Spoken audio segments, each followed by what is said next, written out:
We John बहुत iconic brand बन चुका है, एक लेगेसी में बोल सकता हूँ। मेरे फादर जब शेव करते थे, जब मैं उनको देखता था तो उनके शेविंग किट में वी जॉन क्रीम होती थी।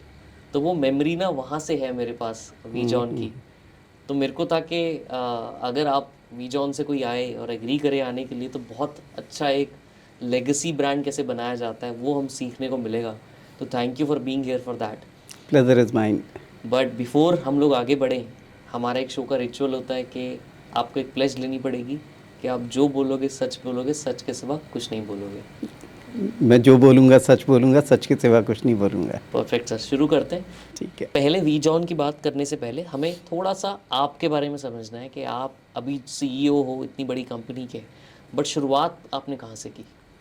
देखिए, मैं ना I am from a very humble background. मेरे फादर जो हैं वो गवर्नमेंट सर्वेंट हुआ करते थे दिल्ली में। और मैंने जिस समय में ग्रेजुएशन की, उस टाइम में मैं और मेरा ब्रदर, दो हम भाई हैं, मेरे एल्डर ब्रदर हैं, वो दोनों, हम दोनों स्टडीज़ में थे। तो एक एक्सपेंस जो होता था घर पे वो बहुत ज़्यादा होता था, और मैं ये देखता था कि हमारी जो अफोर्डेबिलिटी है वो उतनी नहीं है कि हम दोनों इकट्ठे पढ़ सकें। तो I chose going into the job way back in 1983। Graduation में मेरे मतलब रिज़ल्ट निकला था, और सोचिए कि जुलाई में रिज़ल्ट नहीं, जून में रिज़ल्ट निकला, और मैंने सितंबर में कंपनी ज्वाइन कर ली थी। कौन सी कंपनी थी वो? ये जीप बैटरीज आया करती थी बहुत हाँ पुरानी, हाँ हाँ। वहाँ पे ज्वाइन किया था। और जब मैंने ज्वाइन किया उस जगह पे एज सेल्समैन, सच बताऊँ तो मेरे को ये लगा कि मैं बिल्कुल अनफिट हूँ इस काम के लिए। अच्छा, ऐसा क्यों? मैं वो टाइम था जब शायद मूछें भी नहीं आई थी फेस पे, और मैं सीधे यहाँ से राजस्थान चला गया था, पहली बार ही घर से निकला था बाहर। और जब गया वहाँ पे तो मतलब समझ में नहीं आता था कि ट्रेडर से बात कैसे करें, हम्म। ट्रेड क्या है।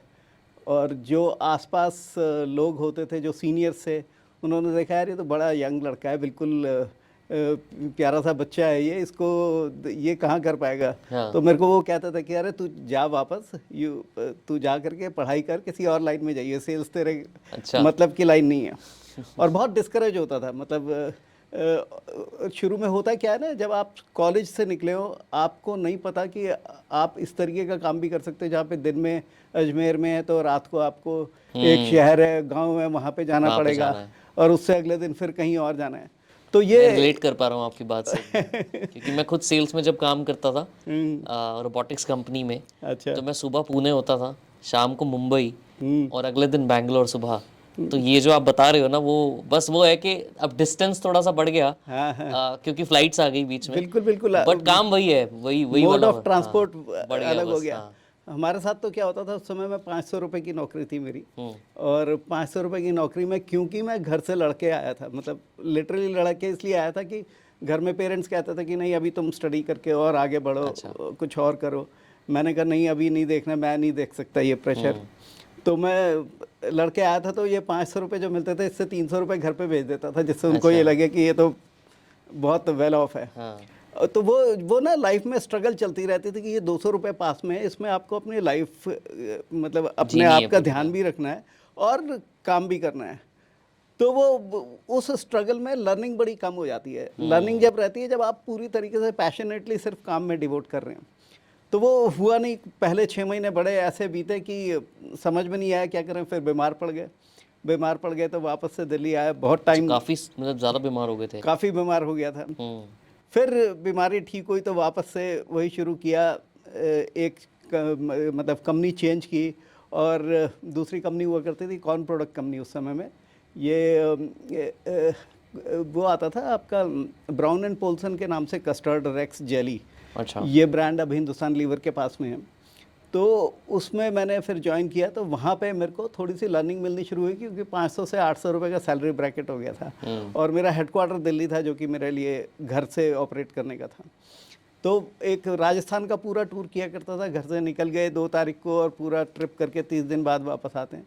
लेकिन उस समय में लर्निंग शुरू हुई। फिर धीरे धीरे करके अच्छा काम करता रहा। मैंने 2-3 प्रोडक्ट लॉन्च किए, तो मार्केट में लोग देखने लगे, उनको लगा कि ये लड़के में कुछ जान है। तो उस समय में मेरे को लैक्मे कंपनी में चांस मिल गया एंटर करने का। लैक्मे उस समय में हम लोगों के लिए ड्रीम कंपनी होती थी। सोचिए अच्छा। कि 800 रुपये तनख्वाह जिसको मिल रही है उसको अचानक से आप कहो कि आपको कल से 2,500 रुपये तनख्वाह मिलेंगे, तो वो एक बात थी। दूसरी बात ये, ब्रांड इतना स्ट्रांग होता था उस समय में कि रिटेलर हम लोगों का इंतज़ार कर रहा होता था कि ये आए और हमको स्टॉक दे के जाएँ। तो वहाँ तो पे उन्होंने खुद डिस्कवर किया आपको या आपने अप्लाई किया? नहीं, मैंने अप्लाई किया। अच्छा। तो वो बट सर उस टाइम पता कैसे लगता था कि अब क्या जॉब्स है? अभी तो बहुत आसान हो गया, नेट वेट आ गया, सब कुछ है, पर तब आप लोग कैसे ढूंढते थे कि जॉब्स है? असल में उस समय में क्या होता था कि आप मार्केट में काम कर रहे हो, तो वो देखा कि उस कंपनी का कोई सुपरवाइज़र आया हुआ है, उसने बोला कि आओगे लैक्मे में काम करोगे? हमने कहा ज़रूर करेंगे। तो उसने बुला लिया, फिर राउंड ऑफ इंटरव्यूज़ हुए तो और मार्केट में रह के ही आपको नेटवर्क जो बनता था उसी उसी में में उसी के थ्रू हाँ, होता था? बिल्कुल बिल्कुल। ओके। उस टाइम में बहुत डिफरेंट थी लाइफ एक्चुअली में। मतलब हम जो लोग आज की डेट में 60 इयर्स के आसपास के हैं ना, उन्होंने जो चेंज देखा है ओवरऑल में, मतलब change from the fact that कि 10 घरों में एक टेलीफोन हुआ करता था, आज हाँ। एक जेब में 4 टेलीफोन होते हैं। बिल्कुल बिल्कुल। तो उस चेंज को हमने देखा है। तो मैं आपको बता रहा था कि फिर लैक्मे में जाने के बाद में फिर लर्निंग और ज़्यादा अच्छी हो गई, कंपटीशन को पढ़ना सीख गए और बहुत फास्ट चलने लगा काम। तकरीबन 6-7 साल जब मैंने लैक्मे में काम किया तो मुझे अपॉर्चुनिटी मिली। एक नया ब्रांड आ रहा था कैप्टन कोक करके, सॉल्ट लॉन्च हुआ था कैप्टन कोक का, तो उसमें मेरे को फ्रंट लाइन मैनेजर की अपॉर्चुनिटी मिली। अच्छा। तो तुरंत वो अपॉर्चुनिटी ले ली और मेरे को ध्यान है कि मैं दिल्ली मार्केट से मैंने स्टार्ट किया था और विद इन 1.5 ईयर्स काम बहुत अच्छा रहा, तो उसकी वजह से मेरे को रीजनल मैनेजर बना करके कैलकाटा भेज दिया गया, जहाँ पे कि स्क्रैच से शुरू करना था बिजनेस। तो आपका रोल क्या था वहाँ पे, मतलब एग्जैक्टली फ्रंट लाइन मैनेजर करता क्या था? फ्रंट लाइन मैनेजर का मतलब है कि you have a team of front line sales people, अच्छा। You have to manage them and achieve the targets. अच्छा। You have to plan, like Delhi अगर मुझको फ्रंट लाइन मैनेजर का काम है मेरे पास, तो मुझको प्लान करना पड़ेगा कि मेरे को कितने टीम की ज़रूरत है यहाँ पे और कितने आउटलेट्स मैं कवर करूँगा। एक एफएमसीजी इंडस्ट्री में ना रिटेल आउटलेट की कवरेज एक बहुत इंपॉर्टेंट चीज़ होती है। तो वो कितने आउटलेट्स तक मैं पहुँचूँगा और वहाँ पे कितनी बड़ी टीम रख करके कैसे मैं ग्रो करवाऊँगा, वही सब कुछ इस बिज़नेस में रहता है।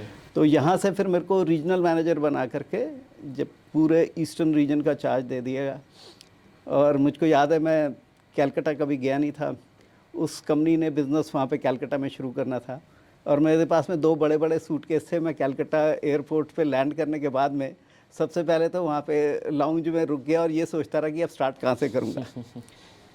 ऐसी सिटी में जहाँ पे कोई जानता नहीं था, सही बात है। ऐसी सिटी में जहाँ पे कि लैंग्वेज भी, अब कैलकाटा में लैंग्वेज बैरियर नहीं है लेकिन उस टाइम में बहुत हुआ करती थी और मुझे ये भी नहीं पता था भाई एयरपोर्ट पे उतर के जाना किधर है। बस खैर शुरू हो गया काम। वहाँ पे जा कर के थोड़े दिनों में टीम बनानी शुरू कर दी, एक मकान किराए पे लिया, वहाँ पे अपना ऑफिस बनाया। तो हमने वहाँ पे स्टार्ट किया और धीरे धीरे करके उसको पूरे ईस्टर्न रीजन में फैलाया। बहुत अच्छी डिस्ट्रीब्यूशन सेटअप किया आपने? पूरा डिस्ट्रीब्यूशन नेटवर्क बनाया पूरे ईस्टर्न रीजन में। और तो जगह जगह पे रिटेल शॉप्स पे जाते थे? हाँ, सबसे पहला काम तो ये होता है कि आपने अपने स्टोरेज हब्स बनाने, क्योंकि सॉल्ट जो है ये एक बहुत वॉल्यूम वाली चीज़ है। आपको एक रेलवे का पूरा रैक आएगा, पूरी ट्रेन भर के सॉल्ट आना है, आपको ये चाहिए वेयर हाउसिंग प्रॉपर होनी चाहिए। उसमें भी बहुत चैलेंजेस होते थे एक्चुअली में। क्या चैलेंज होते थे? चैलेंजेस ये होते थे कि ये पहला सॉल्ट था जो कि पैक्ड था, मतलब एफएफएस पैकिंग हो। फिर डिस्ट्रीब्यूशन हब बना करके फिर अपना सीएफए बनाया वहाँ पे, क्लियरिंग एंड फॉरवर्डिंग एजेंट। उसके बाद में फिर डिस्ट्रीब्यूटर बनाने शुरू किए, पूरे वेस्ट बंगाल में डिस्ट्रीब्यूशन बनाए। उसके बाद में आसाम चला गया। आसाम में जा कर के, आसाम उस टाइम में बहुत डिस्टर्ब हुआ करता था। तो एक चीज़ मैं यहाँ पूछूंगा आपसे, सीएफए बोला आपने, क्लियरिंग एंड फॉरवर्डिंग। सीएफए एक तरीके से कंपनी का डिपो है। अच्छा। उस डिपो को चलाने वाली एक थर्ड पार्टी है। वो इन्वॉइसिंग जो करेगा, जो बिल काटेगा, वो कंपनी का ही काटेगा। तो एक तरीके से मेरी एक ब्रांच हो गई वो। अच्छा। लेकिन उस ब्रांच को चलाने वाली एक थर्ड पार्टी होती है। इन्वेस्टमेंट उसका है? इन्वेस्टमेंट कंपनी का रहेगा। अच्छा। वो हमको सारी फैसिलिटीज़ प्रोवाइड करेगा। उसका काम है लेबर को मैनेज करना, उसका काम है ट्रांसपोर्टर्स को मैनेज करना। उस चीज़ में फिर हम लोग ऑपरेशंस वो देखेगा? ऑपरेशन सारे वो देखेगा। हम उसको फैसिलिटेट करेंगे कि हमारे सेल्स टीम जा कर के ऑर्डर्स बुक करके लाएगी, वो ऑर्डर सीएफए को देगी और सीएफए उसको डिस्पैच करेगा। और उसमें उसका मार्जिन होता है पूरे उसमें? उसको हम लोग मार्जिन देते हैं। कितना मार्जिन टिपिकली रहता है एफएमसीजी में? एफएमसीजी में सीएफए का मार्जिन रहता है 1 से 1.5% के अच्छा, बीच में। क्योंकि वॉल्यूम बहुत बड़ा है। बहुत वॉल्यूम्स होते हैं उनके। Okay, please sir. हाँ। तो उसके बाद में असम में भी यही प्रोसेस चला, लेकिन वहाँ पे एक दूसरे तरीके का चैलेंज था। एक जगह है लामडिंग, वहाँ पे हमने रैक भेजा। अब वो लामडिंग ऐसी जगह है जहाँ पे कि हम उस समय में पहुँच नहीं सकते थे। It was very disturbed. अच्छा। अब वो लामडिंग मतलब हमने रैक तो भेजा था सिलचर के लिए, लामडिंग में वो रैक चेंज होता था क्योंकि वो मीटर गेज पे जाती थी ब्रॉड गेज से। वहाँ पे हम में से कोई है ही नहीं कंट्रोल करने वाला। रैक तो चला गया, वो मजदूरों ने हुक मार करके पूरा का पूरा कर दिया। पलट दिया, और हाँ। सिलचर में जब हम पहुँचे तो वहाँ तो ऐसा था कि बोरी उठाओ और नमक सारे में बिखर रहा है। अब सबसे बड़ा चैलेंज ये है कि मैनेजमेंट को बताना उस समय में, क्योंकि बिल्कुल यंग मैनेजर था मैं, तो मैनेजमेंट को बताने में बड़ा डर लगता था कि यार कैसे बताएं इनको कि ये तो नुकसान हो गया। लेकिन शायद कई बार ना ऊपर वाला आपको बहुत हेल्प करता है ऐसे में। उस समय में क्या हुआ कि सॉल्ट की शॉर्टेज हो गई इस पूरे रीजन में। अच्छा। और इतनी ज़बरदस्त शॉर्टेज हो गई कि हमारा जो लूज़ भी सॉल्ट हो गया था ना वहाँ पे, वो भी हमारे सीएफएम ने रीपैक करके बेच दिया। तो ऐसे ही करते करते मतलब पूरा ईस्टर्न रीजन खोला। फिर उसके बाद में एक टाइम आया जब मेरे को मल्टीनेशनल कंपनी से अपॉर्चुनिटी मिली। उन्होंने खुद अप्रोच किया रिगलीज में, तो वहाँ पे ज्वाइन कर लिया। और वहाँ पे मेरे को अपॉर्चुनिटी मिली 2 रीजन संभालने की, नॉर्थ एंड ईस्ट रीजन। तो उसमें काफ़ी टाइम रहा। ये एक पीरियड था जब मैंने रिगली से लेकर के पेप्सी तक बड़ी जल्दी जल्दी मेरे शिफ्ट्स हुए। तो रिगलीज में मैंने 2 साल काम किया। 2 साल काम करने के बाद में फिर मैंने कैप्टन ऑल आउट ज्वाइन की। उस समय में ये करमचंद अप्लायंसेस के नाम से कंपनी हुआ करती थी। तो ऑल आउट ज्वाइन की। वहाँ पे भी मैंने 2 साल काम किया। 2 साल में बीच में ऐसा था कि हमने इस कंपनी में भी ईस्टर्न रीजन को मैंने स्टार्ट किया था। पहली बारी वहाँ पे लॉन्च मैंने ही किया था। और लॉन्च करने के बाद में ऐसा हुआ था कि फर्स्ट ईयर जो हमारा एक एनुअल डे होता है उसमें 20-25 अवार्ड थे, तो 16 अवार्ड लेके आ रहा था मैं अपने हाथ में। अरे वाह। तो वहाँ पे भी बहुत अच्छे तरीके से वो 2 साल गुजरे। उसके बाद में मुझको पेप्सिको में चांस मिल गया। पेप्सिको में मैं गया था ट्रॉपिकाना फ्रूट जूस डिवीज़न में। हाँ, तो वो मैंने ज्वाइन की बॉम्बे में। पहली बारी वेस्टर्न रीजन का एक्सपोजर वहीं से मिला था। और तो सारे इंडिया की मार्केट आपने अच्छे से देखी है, आपको पूरी हाँ, इंडिया समझ बिल्कुल में आई। बिल्कुल।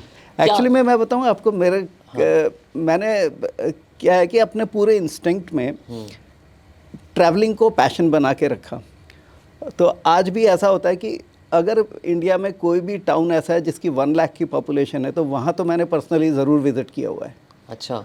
उससे नीचे के भी बहुत सारे टाउन विज़िट किए हुए हैं, लेकिन 1 लाख तक की पॉपुलेशन वाला तो कोई नहीं छूटा होगा टाउन जहाँ पे मैंने पर्सनली जाके काम ना किया हो, वहाँ के रिटेलर को, वहाँ के कंज्यूमर को समझने की कोशिश ना की हो। समझते कैसे हैं रिटेलर्स को? क्योंकि सबसे मेन गेम तो रिटेलर समझना ही है एफएमसीजी में। एब्सोल्युटली। कैसे आपका इतना अच्छा एक्सपोजर हो चुका है अभी तक, आपने सब स्टेट देख लिए, सब सिटीज़ देख ली, सब विलेजेस देख लिए, क्या चीज़ एक अच्छा रिटेलर बनाती है? देखिए क्या है ना, रिटेलर का एम क्या है? रिटेलर का एम होता है हमेशा प्रॉफिट। लेकिन उसको प्रॉफिट कैसे मिलेगा ये परसेंटेज मार्जिन तय नहीं करता। बहुत लोग गलती ये करते हैं, वो ये सोचते हैं कि मैं हाई परसेंटेज मार्जिन दूंगा तो रिटेलर का प्रॉफिट ज़्यादा होगा।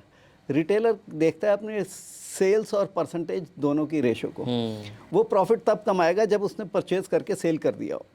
कितना फास्ट मूव कर रहा है जितनी वो फास्ट, मतलब मैं उसको एक चीज़ में 100% का मार्जिन दूं, लेकिन उसके पास में 3 महीने स्टॉक पड़ा रह गया। मैंने उसको दिया 25% का मार्जिन, लेकिन महीने में उसने मेरा स्टॉक 4 बारी रोटेट कर दिया। तो वो ऐसे प्रोडक्ट हमेशा बेचना चाहता है। लेकिन इसमें भी ना, इंडिया बहुत डायनामिक कंट्री है। मैं आपको बताऊँ, इंडिया में अगर हम ये सोचें कि सिंगल प्रिंसिपल हर जगह चलता है, तो वो ऐसा नहीं है। ऐसा मैंने बहुत बाद में जाके रियलाइज़ किया जब मैंने वीजॉन कंपनी ज्वाइन की थी। एक्चुअली में क्या है कि इंडिया के जो रूरल पॉपुलेशन है ना, वहाँ पे रिटेलर बहुत स्ट्रांग होता है। अर्बन पॉपुलेशन में आप वही बेच पाते हैं जो कंज्यूमर आज के आपसे मांगता है। अच्छा, जबकि इन्फ्लुएंस नहीं होता उसका इतना। जबकि रूरल में जा करके क्या होता है कि कंज्यूमर के पास में चॉइस बहुत कम रहती है। हम्म। जब आप डीप रूरल में पहुंचते हैं तब की बात बता रहा हूँ मैं। इसमें भी अब बहुत ज़्यादा प्रोग्रेस हो गई है, उसके बारे में भी मैं आपको बाद में बताऊंगा। लेकिन क्या होता है कि वहाँ पे जा करके रिटेलर के हाथ में होता है कि मैं क्या बेचूं। तो उस तक पहुँचने के लिए ना स्पेशलाइज्ड मार्केट्स हैं बनी हुई, जहाँ पे इन डीप रूरल मार्केट्स में जाके स्टॉक पहुँचता है। क्या और मार्केट्स होती हैं? ये मार्केट कहलाती हैं मनिहारी मार्केट्स। मनीहारी मार्केट्स। और इन मार्केट्स की खासियत क्या है कि यहाँ पे आपको एक या दो ब्रांड मिलेंगे, बाकी सारे लुक अलाइक प्रोडक्ट मिलेंगे। अच्छा। क्योंकि आप सोचिए कि बिल्कुल कोई छोटा सा गांव है, 5,000 पॉपुलेशन का है, उसका क्या एक्सपोजर है। उसने अगर कोई फेस क्रीम लेनी है तो उसके लिए तो ग्राफिक्स अगर दिख जाए, नाम कुछ भी लिखा हो तो वो ले लेता है। तो वहाँ पे बहुत सारे लुक अलाइक ब्रांड्स जाते हैं। तो वो भी एक मार्केट है, जबकि वो बहुत बड़ी मार्केट है। बहुत बड़ी मार्केट। बहुत बड़ी मार्केट है। वहाँ पे रिटेलर अपना इन्फ्लुएंस रखता है कि मेरे को जिसमें मार्जिन मिलेगा मैं वो चीज़ बेचूँ। करेक्ट। जबकि अर्बन एरियाज में क्या होता है, वो वही बेचता है जो उसके कंज्यूमर आकर के डिमांड करता है। चाहे मार्जिन कम हो। चाहे मार्जिन कम हो, उसके लिए मार्जिन तभी है जब वो स्टॉक को रोटेट कर पाए। राइट। करेक्ट। तो ये बहुत बड़ा डिफरेंस है। और इसके अलावा सर ओवरऑल क्या रिटेल के या एफएमसीजी के और क्या चैलेंजेस हैं इंडिया में अभी? देखिए, और क्या ये चैलेंजेस रीजन वाइज वेरी करते हैं? ये हर रीजन में वेरी करते हैं, लेकिन अब मैं बताऊं जो चेंजेस आ रहे हैं, आदमी ग्रो कैसे करता है लाइफ में, जब वो चेंजेस को साथ के साथ अडॉप्ट करता जाए। मैं अगर शायद इस लेवल पे पहुंच पाया हूं तो इसी वजह से पहुंच पाया हूं कि मैंने हमेशा से अपने आप को वक्त के साथ में बदलता गया। तो आज की डेट में सबसे बड़ा चैलेंज होता है कि रूरल मार्केट में एजुकेशन बढ़ रही है। तो वहाँ पे रीच बढ़ाने की ज़रूरत है हर एक ब्रांड को। हर ब्रांड ये देख रहा है कि जो इंडिया का बड़ा पोटेंशियल है वो रूरल में अनटैप्ड है, वहाँ तक। और उस चीज़ में सबसे ज़्यादा हेल्प हो रही है जो इंडिया में इंफ्रास्ट्रक्चर डेवलपमेंट हो रहा है। आज से कुछ साल पहले तक रोड्स ही नहीं होती थी पहुँचने के लिए गाँव में। जब रोड्स ही नहीं है तो वहाँ के कंज्यूमर के पास में वो एक्सपोजर नहीं है कि वो शहर में आकर के प्रोडक्ट्स को देख सके। हाँ। तो उसके जो रिटेलर शहर से जाकर के प्रोडक्ट ले आया वो ही उसने बेच लिया। लेकिन अब धीरे धीरे करके वो साइकिल चेंज हो रही है। अब क्योंकि रोड इंफ्रास्ट्रक्चर बढ़ रहा है तो धीरे धीरे करके उस कंज्यूमर का जो एक्सपोजर है वो इन द टाउन्स वो बहुत बढ़ रहा है। वो बढ़ रहा है तो अब उसकी एस्पिरेशन लेवल भी जा रहे हैं कि मैं ये ब्रांड खरीदूं, मैं ऐसा प्रोडक्ट खरीदूं। तो उसके लिए कंपनीज के लिए सबसे बड़ा चैलेंज क्या है कि वहाँ तक पहुँचना है। तो ये इंफ्रास्ट्रक्चर डेवलपमेंट के साथ साथ बहुत सारे तरीके निकल रहे हैं जिससे कि आप रूरल मार्केट्स में रीच कर सकते हैं। पहले खाली नेटवर्किंग जो होती थी, मैंने CFA बना दिया। CFA के बाद में मेरा डिस्ट्रीब्यूटर है, डिस्ट्रीब्यूटर अपने एरिया में डिस्ट्रीब्यूट कर रहा है। लेकिन उसके बीच में फिर एक कॉन्सेप्ट आया कि अब एक सब सुपर बनाना है, मेरे को सुपर स्टॉकिस्ट बनाना है। वो सुपर स्टॉकिस्ट जो है वो फीडिंग मार्केट्स में रहता है। उस सुपर मतलब हर एरिया में ना आपको टाउन मिलेगा। जैसे लखनऊ है तो लखनऊ में एक मैंने सुपर स्टॉकिस्ट बना दिया, तो वो उसके कैचमेंट में जितने भी छोटे छोटे विलेजेस हैं उसको कैटर करेगा वो।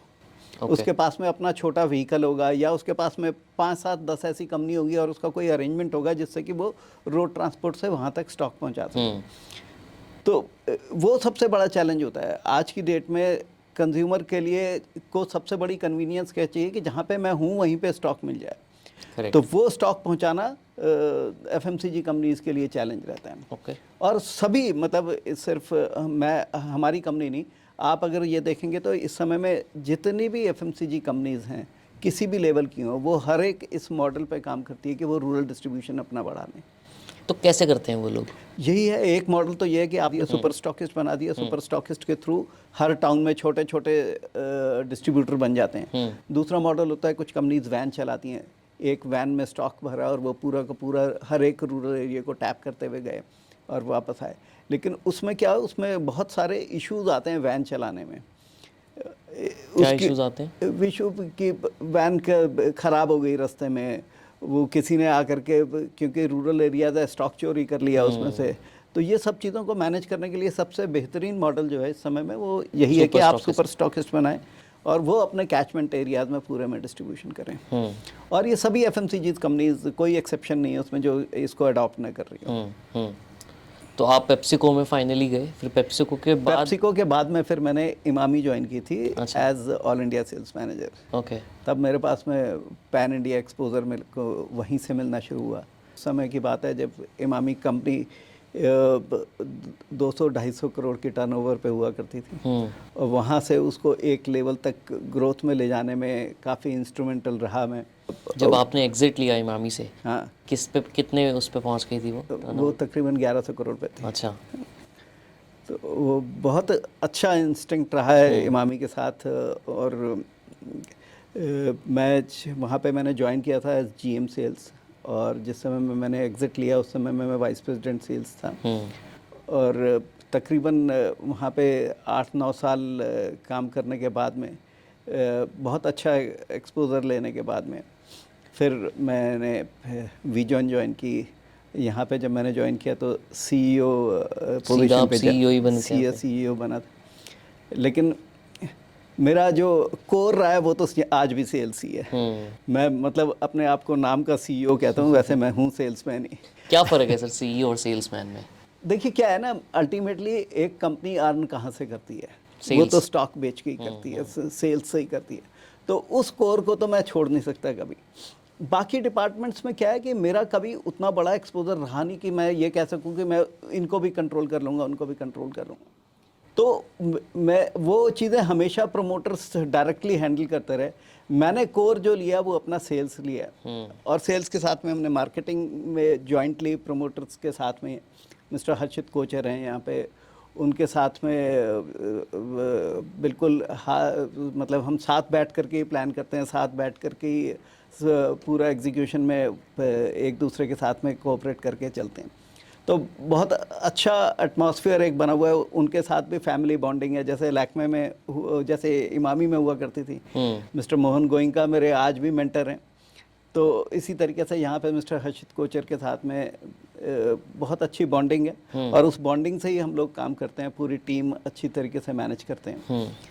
तो बट सर आप इतने बड़े लेवल पे जो मार्केटिंग प्लान करते हो, क्या स्पेसिफिकली दिमाग में रखते हो? मान लीजिए आज आपको कोई मार्केटिंग कैंपेन प्लान करना हो, अब क्या दिमाग में रखते हो कि कैसे प्लान करना है उसको? देखिए, किसी भी कैंपेन को प्लान करना हो ना, तो सबसे पहले तो आपको ये सोचना पड़ेगा कि आपने किस कंज्यूमर से बात करनी है। आपका जो कंज्यूमर है अल्टीमेटली उसने प्रोडक्ट खरीदना है और उसने आपकी डिमांड जनरेट करनी है। वीजॉन का एग्जांपल ले लेते हैं, आपका कंज्यूमर कौन है? हमारा कंज्यूमर आज की डेट में, मतलब मैं आपको बताता हूँ, हिस्टोरिकली वीजॉन को माना जाता है कि ये सैलून का ब्रांड है। सैलून का भी नहीं कहूँगा मैं, बार्बर का ब्रांड है ये। बार्बर में और सैलून में भी बहुत डिफरेंस होता है। तो मतलब बहुत प्राइड लेता हूँ मैं इस चीज़ का कि हम लोग इतने स्ट्रांगली एसोसिएटेड रहते हैं एक बार्बर के साथ में कि आदमी कोई भी वीजॉन देखता है वो कहता है अरे ये तो उस बार्बर के पास में। तो वो हमारा बहुत बड़ा कस्टमर है बार्बर। अब जो यूथ है ना, वो धीरे धीरे चेंज हो रहा है। आपके सामने ही है, आप भी अभी बियर्ड रखे हुए हैं, तो आज का यूथ तो बहुत कम शेव करने वाला है। लेकिन जो शेविंग करने के लिए आता है, हमारे लिए सबसे पहले इस समय में कैंपेन डिजाइन करते वक्त टारगेट ये रहता है कि जो भी आदमी शेविंग करे तो पहली शेव मेरे ब्रांड से करे, तो I should be his first brand in shaving. तो वही चीज दिमाग में रख करके कैंपेन डिजाइन किया जाता है। अभी हमने एक बहुत बेहतरीन कैंपेन किया है राम मंदिर की स्थापना के ऊपर। वो कैंपेन था कि हमने वहाँ पे एक स्टॉल लगाया राम मंदिर के वहाँ पे। और वहाँ पे लोग जो आ रहे थे विजिटर्स, उनकी ग्रूमिंग कर रहे थे। उनकी शेविंग, उनको पूरी तरीके से ग्रूमिंग करके फिर एक उनके लिए एक चिट निकालते थे। अगर उसमें उनका चिट में उनका नाम आ जाए तो उनको राम मंदिर तक हमारा ही एक ब्रांडेड रिक्शा लेकर के जाता था। अरे वाह, ये कैसे आया दिमाग में कि ये कर सकते हैं? ये सब एजेंसीज के साथ में वर्कआउट करते हैं। हमारे जो ब्रांड की टीम है वो भी बहुत स्ट्रांग है। मिस्टर आशुतोष ब्रांड है, उन्होंने डिजाइन किया था कैंपेन। तो वो बहुत अच्छा कैंपेन रहा है हमारा। मतलब वो ट्रेंड्स को ध्यान में रखते हो? एब्सोल्युटली। कि अभी राम मंदिर के ऊपर काफी अच्छा इस टाइम पे लोग बात कर रहे हैं, तो उसके ऊपर कुछ हमें करना चाहिए। एब्सोल्युटली। तो ऐसे आप ट्रेंड स्पॉट करते हो? जैसे अब आईपीएल आएगा तो आईपीएल में हमारा काफी अच्छा वो रहेगा। क्या आईपीएल में मैच के साथ कैसे एसोसिएट करते हो? अभी हम लोग टीम्स के मतलब जो टी शर्ट्स है उस पर ब्रांडिंग कर रहे हैं। लास्ट ईयर हमने ऑन ग्राउंड ब्रांडिंग की थी काफी। तो वो हर साल कुछ ना कुछ चेंजेस उसमें होते रहते हैं।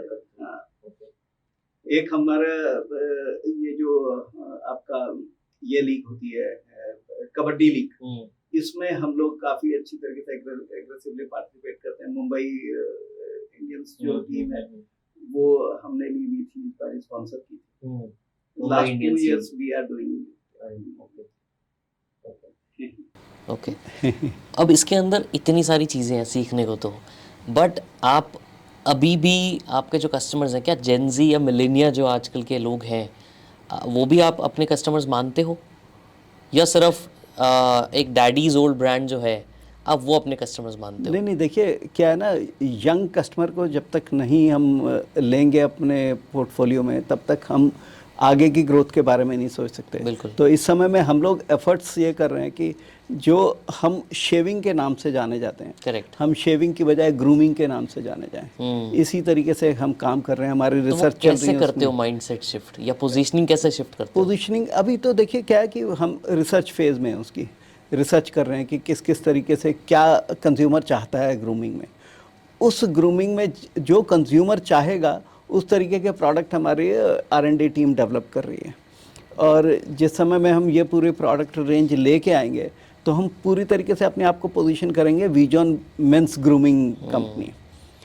अभी आप सिर्फ शेविंग में हो? आज की डेट में हम लोग सिर्फ शेविंग में हैं। शेविंग में भी एक्चुअली में देखा जाए तो हम सिर्फ प्री शेव में हैं, क्योंकि जब आप शेविंग की बात करते हैं तो बहुत बड़ा पोर्शन शेविंग का होता है ब्लेड्स एंड रेजर्स। राइट। हम ब्लेड्स एंड रेजर्स अभी हमने इंट्रोड्यूस नहीं किए हैं, बट प्लान कर रहे हो सकता है over a period of time.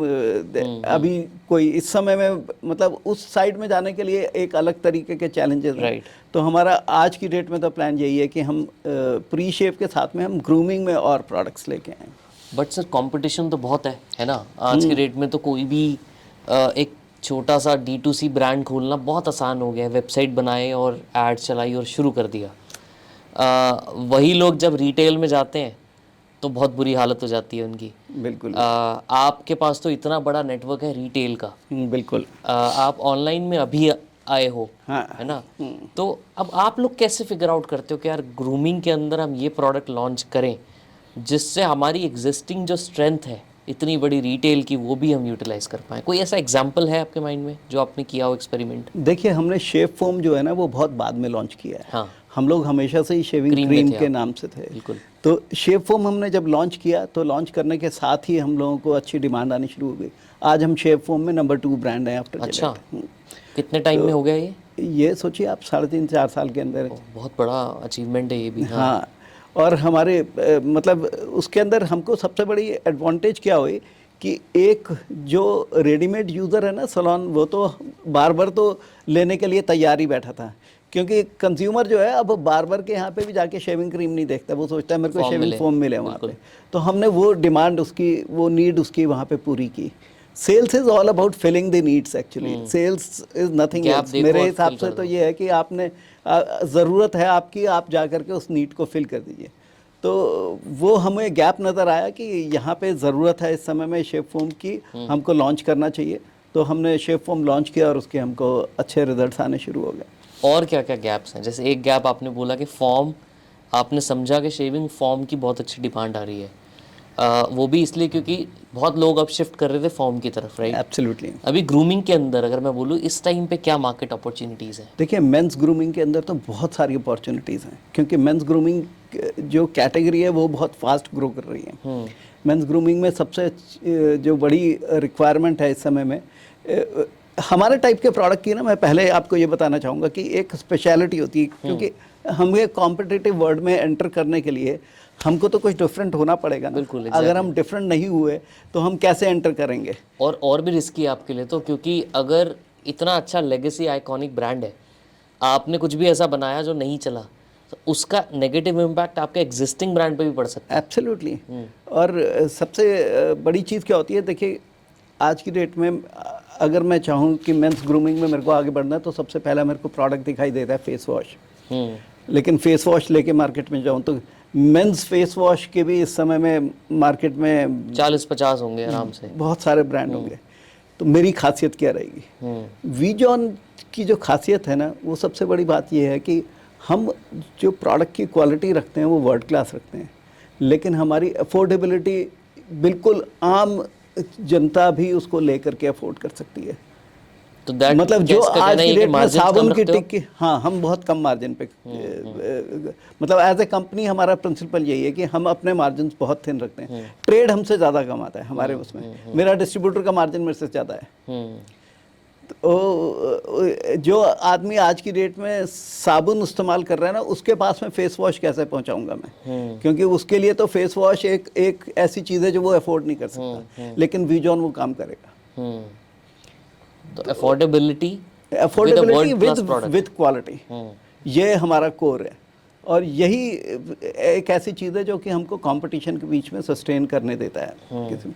क्योंकि अदरवाइज तो देखिए मेरे सामने में जो कंपटीशन है वो सारे के सारे मल्टीनेशनल जाइंट्स हैं। बिल्कुल। तो उनके बीच में सस्टेन करना और अपने रैंक को मेंटेन करके रखना, ये बहुत बड़ा चैलेंज रहता है। बिल्कुल। तो उसमें सबसे बड़ी जो एडवांटेज मिलती है वो यही है, एक तो हमारी डिस्ट्रीब्यूशन स्ट्रेंथ बहुत अच्छी है, हमारी रीच गांव-गांव तक है। कितने डिस्ट्रीब्यूटर्स या रिटेलर्स अब टच पॉइंट्स में होंगे? देखिए हमारा जो प्रोडक्ट है ना वो तकरीबन 1.5 मिलियन आउटलेट्स में बिकता है इस समय में। 1.5 मिलियन आउटलेट्स, हाँ, 15 लाख 15 लाख आउटलेट्स में। और जो हम लेकिन मैं 15 लाख आउटलेट तक मेरा सेल्समैन नहीं पहुंच सकता। हाँ। मेरे डिस्ट्रीब्यूटर नेटवर्क और जो हमारा होलसेल नेटवर्क है वो पहुंचाता है हमारे 15 लाख स्टॉक। तो बहुत बड़ा नंबर बहुत है। बड़ा नंबर है, लेकिन ये छोटा नंबर है। हाँ। क्योंकि हमारे जैसी दूसरी कंपनी यूनियन लीवर जो है वो आज 6 to 7 मिलियन आउटलेट्स में। अच्छा, 60 से 70 लाख। तो उसके सामने 15 लाख रुपए, 15 लाख आउटलेट्स का नंबर बहुत छोटा है अभी। तो आप लोग फोकस करते हो कि वो नंबर अचीव करना है, बढ़ाते जा रहे हो देखिए अपना? क्या है कि हमको तो ये एफएमसीजी के अंदर डिस्ट्रीब्यूशन इम्प्रूवमेंट जो है ये एक कंटिन्यूस साइकिल है। मेरे हाथ में कंट्रोल होता है कि मैं अपने डायरेक्ट डिस्ट्रीब्यूशन को बढ़ाऊं, लेकिन मेरा इनडायरेक्ट डिस्ट्रीब्यूशन नेटवर्क उससे कहीं ज़्यादा बड़ा है। तो मुझे पैरेलली काम करना पड़ता है कि मैं अपने होलसेलर्स को इंसेंटिवाइज कर रहा हूँ, जिससे कि वो हमेशा मेरे डिस्ट्रीब्यूशन में मेरी हेल्प करते रहें। अपने डिस्ट्रीब्यूटर्स को, रूरल डिस्ट्रीब्यूटर्स को मोटिवेट करके रखूँ, जिससे वो मेरी हेल्प करें पूरा मेरे प्रोडक्ट को हर जगह पहुँचाने के लिए। तो ये कोर यही है कि डिस्ट्रीब्यूशन नेटवर्क है, और दूसरी बात यह है कि प्रोडक्ट बहुत अफोर्डेबल है, क्वालिटी बहुत अच्छी है। तो इन्हीं चीज़ों की वजह से हम सस्टेन करते हैं अपने कंपटीशन के आगे। कितना बड़ा मार्केट साइज होगा सर अभी इंडिया में ग्रूमिंग का, मेन ग्रूमिंग का? मेंस ग्रूमिंग इस समय होगा कम से कम 14-15 हज़ार करोड़ के करीब। और वुमेन ग्रूमिंग? मेरे ख्याल में it would be double of this. Double of this. हाँ। और वुमेन ग्रूमिंग तो बहुत पहले से शुरू हो गई ना, मेन ग्रूमिंग तो शुरू ही अब हुई है। रिसेंट है वो। बट क्या ट्रेंड्स देखने को मिले हैं? अगर मैं रूरल वर्सेस मेट्रो की बात करूं या अर्बन की बात करूं, ग्रूमिंग के अंदर क्या ट्रेंड्स है? रूरल में क्या ज़्यादा बिकता है अभी, और यहाँ पे मेट्रो में क्या, अर्बन में क्या बिकता है ज़्यादा? देखिए रूरल में एस्पिरेशन बहुत है इस समय में। तो आपके पास में ज़रूरी है कि आप उस एस्पिरेशन को फिल करने लायक आपका लॉजिस्टिक्स, आपके सप्लाई चेन होनी चाहिए। और अर्बन के अंदर जो मार्केट है ना वो सेगमेंटेड है। मेरे से कोई अगर आदमी आकर के बात करता है कि जी मेरे को रूरल मार्केट का एक्सपीरियंस लेना है, तो मैं कहता हूँ दिल्ली में जाओ। मेरे को मेट्रो का एक्सपीरियंस लेता है, मैं कहता हूँ दिल्ली में जाओ। क्योंकि दिल्ली अपने आप में इतना बड़ा कॉस्मोपॉलिटन है। आप यहाँ पे नंद नगरी के किसी छोटी सी गली में चले जाओ तो वो रूरल है। आपको वो वहाँ पे वही कंज्यूमर मिलेगा जो रूरल में मिलना है। तो आप इस मार्केट में आकर के देखिए ना कि आपको किस तरीके का कंज्यूमर चाहिए। आपको हर एक कंज्यूमर मिल जाएगा दिल्ली में, बॉम्बे में।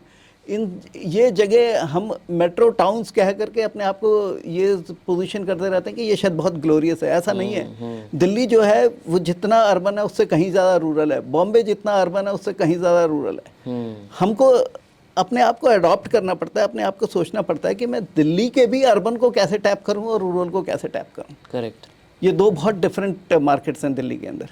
तो आप मतलब मेरा जो स्ट्रॉन्ग नेटवर्क है वो दिल्ली के जहांगीरपुरी में मिलेगा, आपको नजफगढ़ में मिलेगा, जहाँ पे कि मेरा बहुत बड़ा मार्केट शेयर है। दिल्ली के नंदनगरी में मिलेगा, आपको शाहदरा में मिलेगा।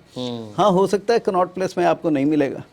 इसका क्या रीज़न? यही मैं पूछने वाला था कि आपने बोला कि इस पर्टिकुलर दिल्ली के अंदर भी इस पर्टिकुलर कैचमेंट में ज़्यादा मिलेगा। क्या ऐसे स्पेसिफिक कोहर्ट्स भी होते हैं, छोटे छोटे रीजन्स भी होते हैं जहाँ वीजॉन ज़्यादा बिकता है वर्सेस कोई और कॉम्पिटिटर नहीं बिकता? बिल्कुल बिल्कुल। इसका क्या रीज़न होता है? इसका रीज़न यही है कि आपको ना मतलब मेरे को आज मेरा कंज्यूमर जो है मेरे को अफोर्डेबिलिटी की वजह से जानता है। लेकिन अगर कोई आदमी कनॉट प्लेस में घूमने जाता है ना, तो वो अफोर्डेबिलिटी दिमाग में रख के नहीं जाता। उस समय में वो अगर जहांगीरपुरी से भी आया है तो उसकी एस्पिरेशन लेवल वही है कि मैं कनॉट प्लेस में जा करके वहाँ पे बेस्ट से बेस्ट रेस्टोरेंट में खाना खाऊं। वो ढाबे में खाना खाने नहीं आता है कनॉट प्लेस में आकर के, वो कैफेटेरिया में बैठना चाहता है उस समय में। तो एस्पिरेशन पूरी करने तो आया वो एस्पिरेशन पूरी करने आता है। वहाँ पे वो अपने प्रोडक्ट की यूसेज को देखता है जब वो जहांगीरपुर में है या उस किसी भी एरिया में है। तो आप मतलब क्या मेरा कहना ये थोड़ा ठीक होगा कि आप एस्पिरेशन की ब्रांड नहीं बनाना चाहते, आप अफोर्डेबिलिटी की ब्रांड बनाना चाहते हो? नहीं, मैं एस्पिरेशन और अफोर्डेबिलिटी का कॉम्बिनेशन का ब्रांड बनाना चाहता हूँ। ओके। क्योंकि देखिए आने वाले टाइम में आप ये भी देखेंगे कि मेरे ब्रांड में आपको बहुत अलग टाइप के ब्रांड भी मिलेंगे। हाँ, जब हम ग्रूमिंग में मैं यंग कंज्यूमर को टैप करूंगा, तो मैं उसके एस्पिरेशन वाली चीज़ें भी लेके आऊँगा। तो आने वाले टाइम में विजन में आप बहुत सारे चेंजेस इस तरीके के देखेंगे कि यहाँ पे हर आदमी जिसके की एस्पिरेशन किसी भी और बड़े ब्रांड को खरीदने की है तो वो विजन के पास आएगा। हम इस तरीके की वर्किंग कर रहे हैं इस समय में। मार्केटिंग में भी बहुत अलग अलग करते होगे आप, जब आप अर्बन को टैप कर रहे हो तो कुछ और माइंड में होता होगा, एब्सोल्युटली रूरल को टैप करते हो तो कुछ और माइंड में होता होगा। तो मार्केटिंग में कैसे प्ले करते हो आप? देखिए क्या है ना कि और क्या क्या चैनल्स है वो भी पूछना चाहूँगा बाद में। हम लोग हार्डकोर इलेक्ट्रॉनिक चैनल वाली कंपनी है। ओके। क्योंकि मेरा जो ब्रांड है वो D2C ब्रांड तो नहीं है।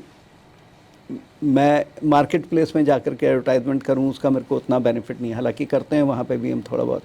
मार्केट प्लेस मतलब अमेज़न वगैरह? अमेज़न वगैरह में। तो मैं मेरा जितना भी मार्केटिंग रहता है, कैंप बजट रहता है, वो ज़्यादातर तो इलेक्ट्रॉनिक्स में खर्च होता है, जिसको हम टेलीविज़न बोलते हैं। अच्छा। सबसे ज़्यादा हम लोग टेलीविज़न को एलोकेट करके रखते हैं। फिर हम 80% बोल सकता हूँ कि आप टेलीविज़न हाँ, पे करते हो? टोटल मेरा एक्सपेंडिचर का 80% टेलीविज़न रहेगा। अच्छा। उसके बाद में टेलीविज़न के बाद में जो नंबर 2 आएगा वो ऐसी इवेंट्स होंगी, IPL है। अब क्या है, जब मेरे को IPL में एडवर्टाइजमेंट करना है तो मैं हर लेवल के कंज्यूमर पे पहुंच रहा हूँ। करेक्ट। मैं मतलब क्या कहते हैं, एक SEC A के पास भी पहुंच रहा हूँ, SSC C and D के पास भी पहुंच रहा हूँ। तो हर लेवल ऑफ कंज्यूमर को मैं टैप कर पा रहा हूँ अपने IPL टाइप के कैंपेन के लिए। फिर मैं राम मंदिर में जाकर के कैंपेन करता हूँ तो वो आइडिया बिल्कुल ही दूसरा रहता है। तो वहाँ पे इससे पहले राम मंदिर से पहले मैंने कुंभ में भी किया था। तो वहाँ पे जो मासेज आए हुए उनके लिए उनके ऊपर में फोकस रहता है। तो ये 360 डिग्री चलता है। तो ऑनलाइन से ज़्यादा आपका फोकस रहता है ऑफलाइन? हाँ, टीवी बिल्कुल प्लस ऑफलाइन। यस। BTL हो गया, एक्टिवेशंस हो गया। ऑनलाइन ना अभी एक्चुअली में क्या है कि हमारा टिकट साइज़ इतना छोटा होता है ना कि ऑनलाइन में हमको उतना ज़्यादा अभी वॉल्यूम्स मिलने शुरू नहीं हुए हैं। लेकिन हमारी ग्रोथ बहुत अच्छी है ऑनलाइन में, क्योंकि सिंगल जो बिकेगा या तो पैक्स बिके। हाँ, वही होता है। हम कॉम्बिनेशन बनाते हैं, उसके कॉम्बोज बना करके ऑनलाइन में वही डालते हैं ताकि मार्जिन थोड़ा इम्प्रूव हो जाए। हाँ, तो वहाँ पे मिलता है, मतलब वहाँ पे ग्रोथ बहुत अच्छी आ रही है। लेकिन कोर तो मेरा जनरल ट्रेड ही है। और जब आप ग्रूमिंग में ज़्यादा प्रोडक्ट्स लाओगे तब ऑनलाइन प्रेजेंस और इम्पोर्टेंट हो एब्सोल्युटली, जाएगी। हम उसको फोकस रख के ई-कॉमर्स को फोकस करके ही ब्रांड लेके आ रहे हैं। करेक्ट। हमारा जो आगे के इस तरीके के ब्रांड जो हैं, जो कि हम सोच रहे हैं आगे जा कर के जो SEC A and B के लिए बनाने हैं, तो उसकी टेस्ट मार्केटिंग सारी हमारी ई-कॉमर्स प्लेटफॉर्म्स पे ही है। तो लोगों को उसमें जाने शुरू हो गए हैं प्रोडक्ट्स ऑलरेडी। अच्छा। टेस्ट मार्केटिंग चल रही है। तो वही जब हमको उसके पता चल जाएगा उसके क्या पॉजिटिव नेगेटिव हैं, तो उसके बाद में वो हम जनरल ट्रेड में इंट्रोड्यूस कर देंगे। समझ गया। लोगों को जिनको नहीं पता, आपने 2-3 बार ये बात बोली है SEC A B C D, ये SEC A B C ये जो क्लासिफिकेशन होती है जो मार्केटिंग में बहुत पावरफुल है ये चीज़, खासकर FMCG में यूज़ की जाती है बहुत ज़्यादा जी। तो क्या होता है SEC? ये ना इनकम के हिसाब से डिवीज़न है लोगों मतलब, का हाँ, लोगों का कि मतलब SEC A का मतलब बहुत एफ्लुएंट है, SEC B भी एफ्लुएंट हैं, पर वो मतलब जिसको हम टिपिकली मिडिल क्लास बोलते हैं वो SEC B and C में आ जाते हैं। क्या इनकम रेंज है सर, वो बता सकते हो? A किस इनकम में फॉल करते हैं? अभी एग्जैक्ट मेरे को ध्यान नहीं करता। A तो SEC A is over 1 lakh plus per month की इनकम जो होती है उसमें। ये भी चेंज होता रहता है ना, बिकॉज आपके इनकम क्राइटेरिया अभी एक है वो कल डेट हो जाएगा। तो इसी तरीके से SEC बी जो है, बी एंड सी आप सोच लीजिए, जो भी 15-16 हज़ार रुपये से लेकर के 1 लाख तक के ब्रैकेट के बीच में सारे बी एंड सी आ जाते हैं। उसके नीचे जो है फिर वो डी, SEC डी आ जाता है। अच्छा, ओके। तो इनको आप जब कैंपेन प्लान करते हो तो आप चैनल देखते हो कि ये चैनल SEC सी के लिए बेटर रहेगा, एब्सोल्युटली यस, और ये बी और डी के लिए बेटर रहेगा, उस हिसाब से आप कैंपेन्स प्लान करते हो। करेक्ट। ओके। और मुझे सर ये पूछना था कि सेलिब्रिटी इंडोर्समेंट्स की जो बात कर रहे हो, अब टीवी पे खासकर कैंपेन आपने रन किया, मान लीजिए IPL में आपने ऐड दी, अब IPL में ऐड देने के बाद सेल्स डायरेक्टली कैसे मेजर करते हो कि यार ये ऐड की वजह से इम्पैक्ट आया है? हाँ, वो कैसे रिकॉल कैसे पता लगता है, ये एग्जैक्टली कैसे कंफर्म करते हो कि आपके ना नंबर्स बढ़ने शुरू हो जाते हैं एकदम से। अच्छा। हाँ, मतलब मैं आपको बताऊं, जैसे शेविंग कैटेगरी है, ये आज से 1-1.5 साल पहले तक बिल्कुल मतलब ऐसी थी जो कि ग्रो कर ही नहीं रही थी। हमने पिछले 1-1.5 साल में बहुत सारे कैंपेन्स किए, तो shaving cream category, shaving foam तो हमेशा से ग्रोथ में रहा है, लेकिन शेविंग क्रीम जो थी वो स्टैग्नेंट हो चुकी थी। लेकिन पिछले 1.5-2 साल के अंदर हमारी शेविंग क्रीम भी बहुत ग्रो की है। तो वो ग्रो इसी वजह से की है क्योंकि हमने कैंपेन्स स्पेसिफिकली उसी टाइप के किए हैं जिन्होंने हमको एडवांटेज दी। Okay, okay. थोड़ा सा मुझे बात करनी है डिस्ट्रीब्यूशन के ऊपर और। आपने अभी बताया कि 15 लाख टच पॉइंट्स पे आप टच करते हो, राइट? टिपिकली आपने डिस्ट्रीब्यूशन का आइडिया भी दिया कि आपका डिस्ट्रीब्यूशन का मार्जिन ज़्यादा रहता है आपके खुद के मार्जिन से, राइट? बट एग्जैक्टली प्लान कैसे करते हो कि इस रीजन में हमें डिस्ट्रीब्यूशन देनी है? कितना टिपिकल इन्वेस्टमेंट रेंज रहता होगा एक डिस्ट्रीब्यूटर को या सुपर स्टॉकिस्ट को लगाने के लिए, और किस लेवल पे आपका इवैल्यूएशन होता है कि ये बना सकते हैं इसको या नहीं बना सकते हैं? कुछ उसके ऊपर अगर थोड़ा डिटेल में बता पाओ। बिल्कुल। If not specifically to vision as a number, but overall industry में कैसे रहता है वो भी अगर बता पाओ तो वो भी बहुत हेल्पफुल होगा। नहीं, मैं आपको बताता हूँ बहुत अच्छी तरीके से, क्योंकि ये तो हमारा कोर रहा है हमेशा से। राइट। देखिए, डिस्ट्रीब्यूटर कई तरीके के रहते हैं। मतलब एक डिस्ट्रीब्यूटर जो एक छोटे टाउन में बैठा है वो, और एक डिस्ट्रीब्यूटर जो मेट्रोपॉलिटन में बैठा है, उसके दोनों में बहुत डिफरेंस होगा। आज की डेट में जो मेट्रोपॉलिटन टाउन में डिस्ट्रीब्यूटर बैठा है वो जो काम करता है वो ROI पे करता है, और जो बिल्कुल छोटे टाउन में डिस्ट्रीब्यूटर बैठे हैं वो हमेशा अपने परसेंटेज मार्जिन पे काम करता है। अच्छा, फ़र्क क्या दोनों में? दोनों में फ़र्क यह है कि यहाँ का डिस्ट्रीब्यूटर के पास में हाई टर्नओवर रहेगी।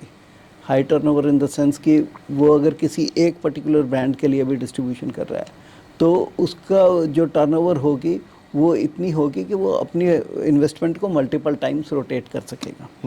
जबकि रूरल एरिया में जो डिस्ट्रीब्यूटर होगा वो अपनी इन्वेस्टमेंट को मल्टीपल टाइम में रोटेट नहीं कर पाएगा। वो एक बार ही पैसा लगाएगा, उसको स्टॉक को सेल करेगा, फिर उसके बाद में उसी पैसे को दूसरी बारी लगाएगा। अच्छा, और मल्टीपल टाइम रोटेट करना क्या मतलब होता है? मतलब ये है कि मैं अगर समझिए कि आज की डेट में डिस्ट्रीब्यूटर हूँ दिल्ली में और मेरी महीने की टर्नओवर 1 करोड़ रुपए की है, तो मैं 1 करोड़ रुपए इन्वेस्ट नहीं करूँगा। मेरी इन्वेस्टमेंट जो है वो 25 से 30 लाख रुपए रहेगी। अच्छा। तो मैं 25 से 30 लाख की टर्नओवर करूँगा तो 1-1.5% के मार्जिन पे मैं काम कर लूँगा और अपने पैसे को 3-4 बार रोटेट कर लूँगा ताकि वो 25 लाख से मेरा 8% का मार्जिन बन जाए। समझ गया।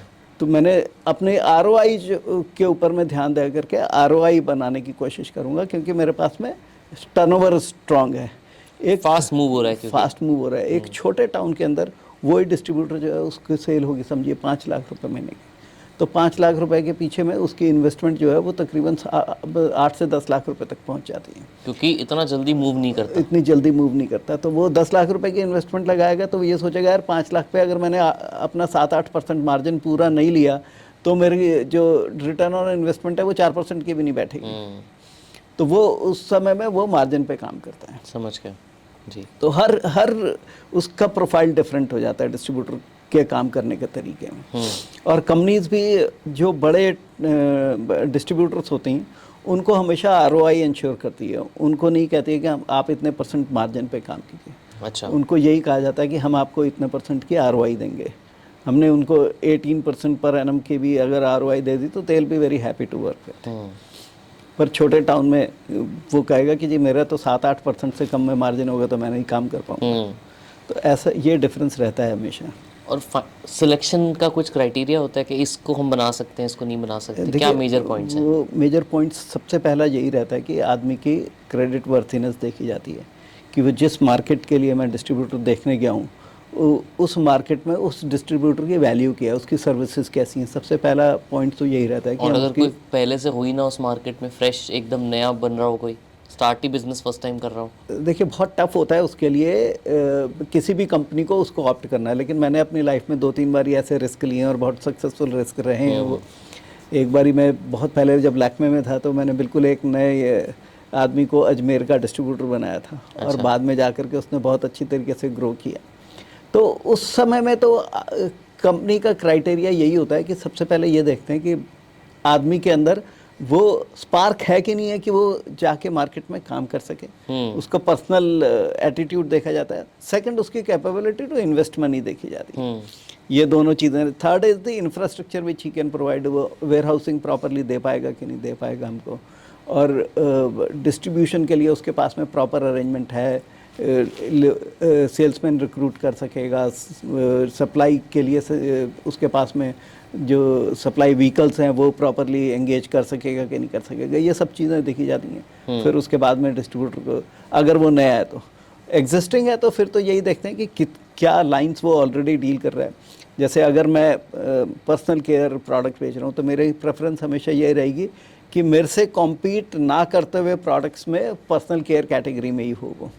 मेरे से डायरेक्ट कॉम्पीट नहीं करना चाहिए, क्योंकि उसको आगे फर्दर डिस्ट्रीब्यूट करना आसान होगा। हाँ, तो वो उसके लिए वही रिटेल आउटलेट है, तो उसको एक प्रोडक्ट देने की जगह पे वो 2 प्रोडक्ट देगा या 3 प्रोडक्ट देगा, तो उसके लिए भी वो अफोर्डेबिलिटी रहती है। बिल्कुल, मार्जिन्स भी बेटर होंगे। हाँ, और हमें ये रहता है कि इसकी सर्विसिंग रिटेल आउटलेट को प्रॉपरली मिल रही है, क्योंकि रिटेल आउटलेट खुश है दूसरी कंपनी का ब्रांड लेकर के उससे।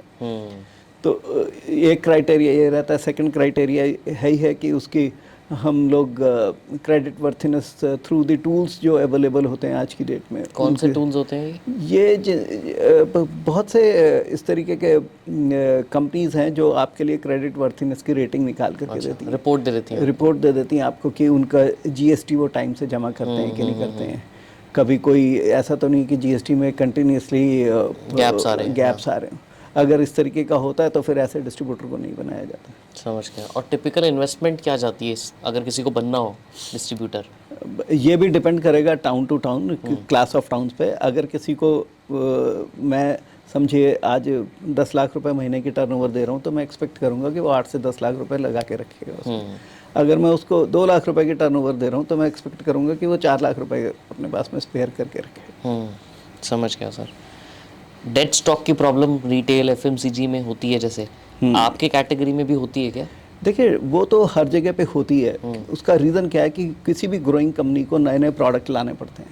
आप जब नए प्रोडक्ट लाएंगे, आप 10 चीज़ें लेके आएंगे, उसमें से 3 चीज़ें ऐसी भी होंगी जो कि नहीं बिकेंगी, तो उसका फिर हमको सॉल्यूशन ढूंढते हैं बाद में जाकर के। स्टॉक डेड हो गया तो ओवरऑल कितना परसेंटेज रहता होगा? ओवरऑल मिनिस्क्यूल रहता है। अच्छा, काफ़ी ऐसा मेजर नहीं है हेडेक? ये कोई मेजर हेडेक। ओके।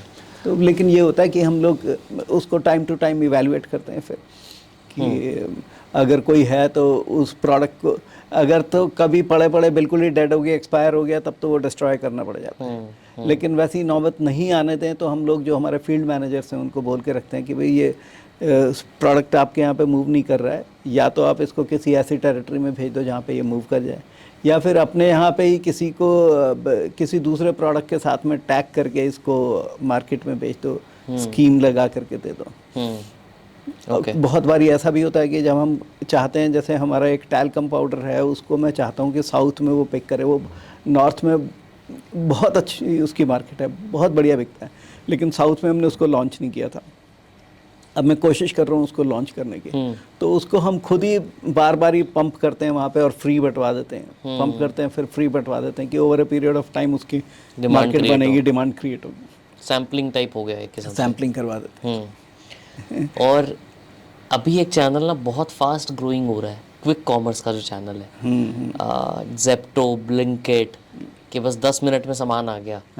आपकी कैटेगरी में तो वो मेरे को लगता है काफ़ी अच्छा फिट बैठता है। हाँ, Blinkit even compare to market places.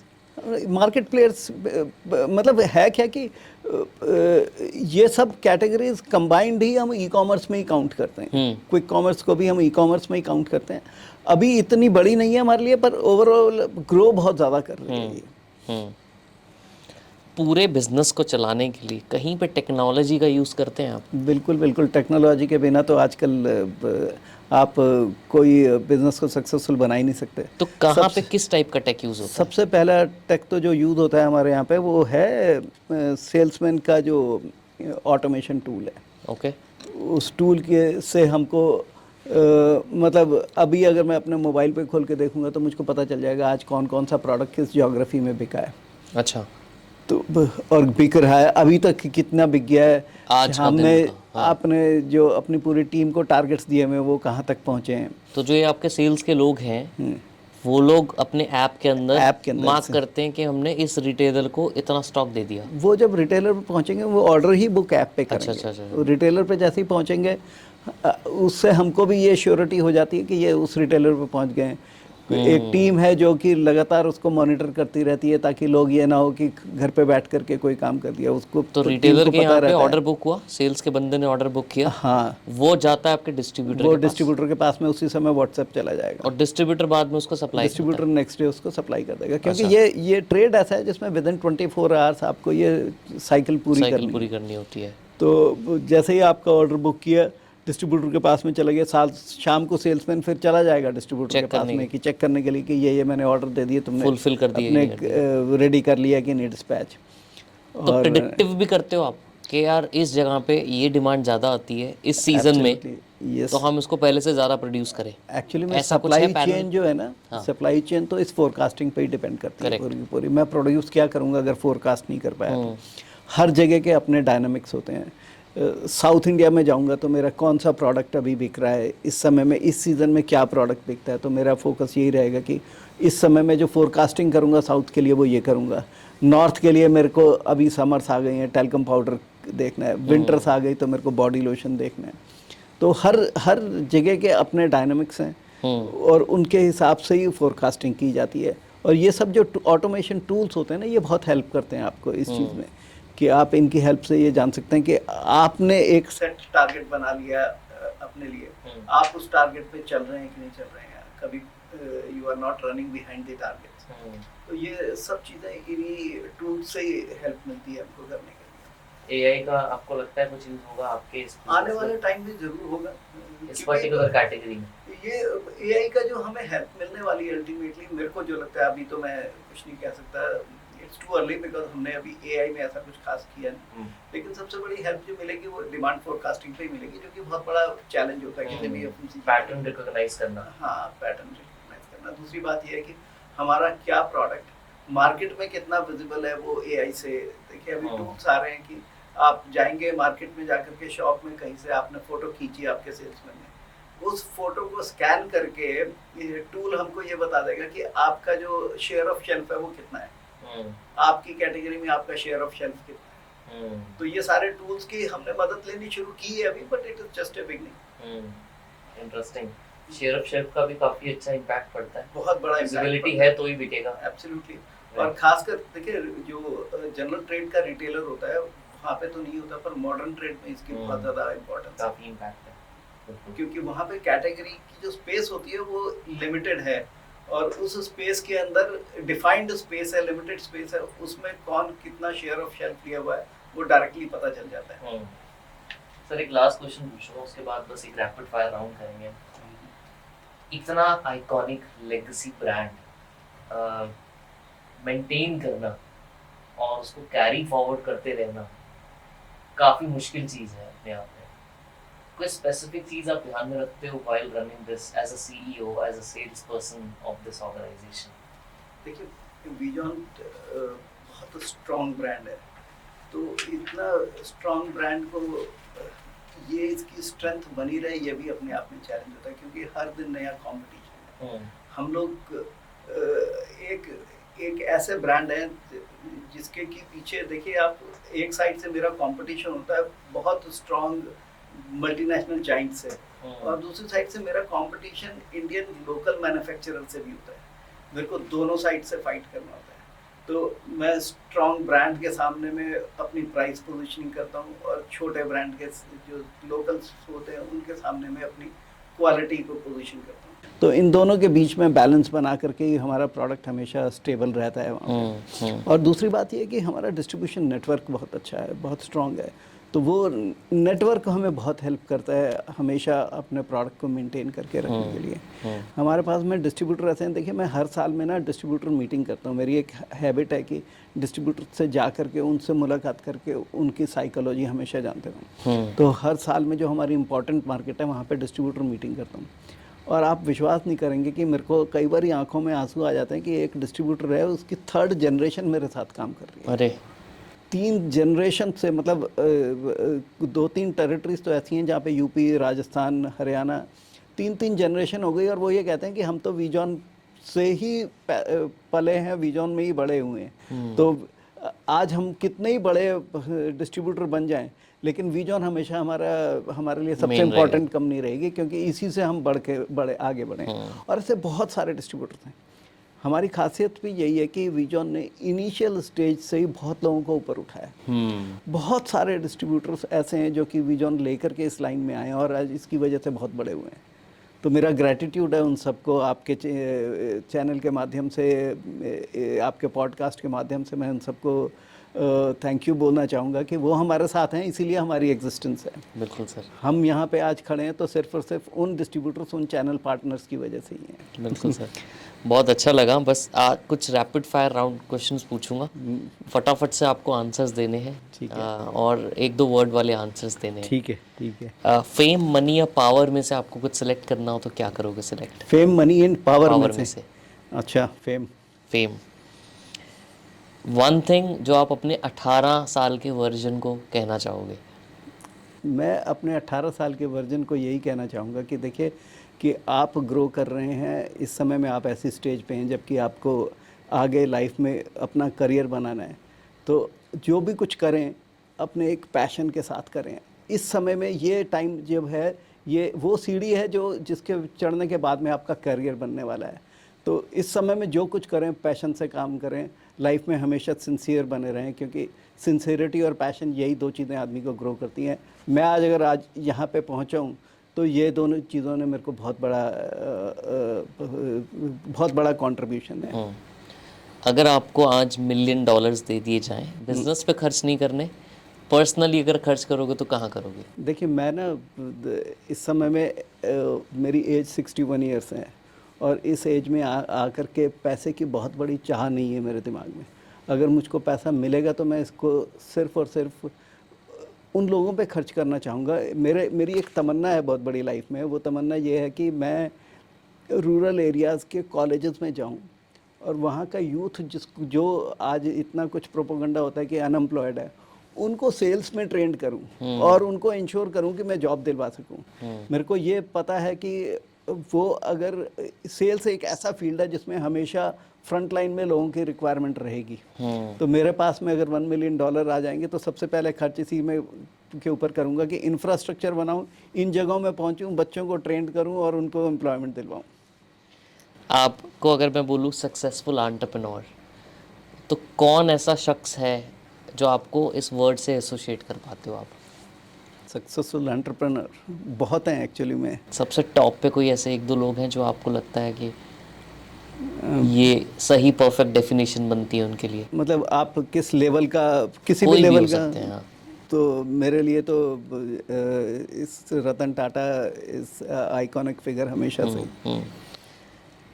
आप शार्क टैंक देखा है आपने? हाँ, अच्छा, फेवरेट उनमें से कोई शार्क है आपके? मेरा फेवरेट है ये अमन, बोट वाले जो हैं। बोट वाले। अच्छा। उसका बुक्स? भी एक कारण है एक्चुअली में। हाँ। उसका कारण यही है कि उन्होंने जितने छोटे टाइम में अपने ब्रांड को इतना अच्छी तरीके से बना दिया ना, वो अपने आप में एक बहुत बड़ी अचीवमेंट है। और दूसरी बात ये है कि देखिए वो जो ब्रांड है ना, वो इस पर्टिकुलर कैटेगरी में डिस्ट्रीब्यूशन से बिक रहा है, हर जगह जा कर के बिक रहे हैं और ऑनलाइन पे बेच रहे हैं वो। ऑनलाइन पे बेच रहे हैं। तो इस वजह से अमन इज़ माय फेवरेट। ओके। आप बुक्स रीड करते हैं? हाँ। कोई ऐसी बुक जो आप रिकमेंड करना चाहें सबको? देखिए क्या है, मैं एक स्पिरिचुअल आदमी भी हूँ, मतलब मेरी एक दूसरी जो पर्सनालिटी है वो स्पिरिचुअल पर्सनालिटी है। तो ऑटोबायोग्राफी ऑफ ए योगी एक इसमें बुक है जो कि हर इंसान को पढ़नी चाहिए, और उससे उसको ये पता चलेगा कि स्पिरिचुअलिटी में रह करके वो किस तरीके से सक्सेसफुल बन सकता है। बहुत अच्छा लगा सर आपसे बात करके। Thank thank you you. For being here. काफ़ी कुछ FMCG, retail, mains grooming industry के बारे में आज हमने सीखा। आई एम श्योर ऑडियंस को बहुत कुछ सीखने को मिलेगा। और जब आप इस कैटेगरी में और प्रोडक्ट्स ले आएंगे, फिर हम आपसे दोबारा एक बार टाइम रिक्वेस्ट करेंगे कि अब से अब तक की जो जर्नी हुई है, इस पॉडकास्ट से अगले पॉडकास्ट के बीच में क्या रहा, वो भी आप सीखेंगे। आई एम श्योर आप वो भी उस टाइम पे, अगर आपके पास टाइम रहा तो डेफिनेटली कुछ प्लान करेंगे। But thank you for being here sir. Thank you very much, pleasure is mine. इस चैनल में आकर के बहुत अच्छा लगा, आपसे बात करके बहुत अच्छा लगा। तो thank you so very much. Thank you.